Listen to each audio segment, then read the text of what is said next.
আমরা বৈদিক ম্যাথামেটিক্সের সাহায্যে 5734 ইন্টু 21 মাল্টিপ্লিকেশন করব। এটা কিভাবে করব? খুব ইজি প্রসেসের মাধ্যমে আমরা এটা করব। এখানে 4 আছে, এখানে 21, এটা প্রথমে মাল্টিপ্লিকেশন করে দিচ্ছি। 4 ইন্টু 21, তাহলে 4 8, তাহলে আমরা পেলাম 84। এই 4টা এখানে আমরা বসিয়ে দিলাম।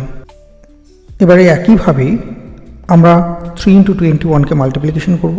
3 ইন্টু 21, তাহলে আমরা পেলাম 3, 3 দুগুণে 6, এই 63 পেলাম। তার সঙ্গে এই যে 8, এটা আমরা অ্যাড করে দেব। তাহলে 8 অ্যাড করে দিচ্ছি, তাহলে আমরা পাচ্ছি 71। এই 71-এর অনটা আমরা এখানে বসিয়ে দিচ্ছি। সিমিলার এই 7 ইন্টু 21 একইভাবে মাল্টিপ্লিকেশন করছি। 7 ইন্টু 21, তাহলে 7, 7 দুগুণে 14, প্লাস এই যে 7 পেলাম সেটা অ্যাড করে দিচ্ছি, তাহলে আমরা পাচ্ছি 154। এই 4টা এখানে বসিয়ে দিচ্ছি।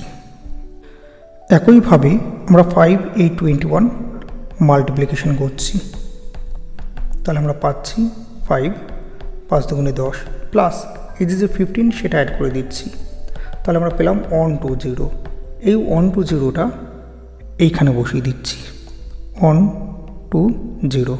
তাহলে আলটিমেটলি আমরা মাল্টিপ্লিকেশনটা পেলাম 5734 into 21, which is equal to 120 414। তাহলে এইভাবেই আমরা ভেরি ইজিলি এরকম ডিফারেন্ট এক্সাম্পল নিয়ে সেম প্রসিডিউরে আমরা বিভিন্ন রকম মাল্টিপ্লিকেশনগুলো করতে পারবো। এই ভিডিওটা দেখার জন্য সকলকে ধন্যবাদ।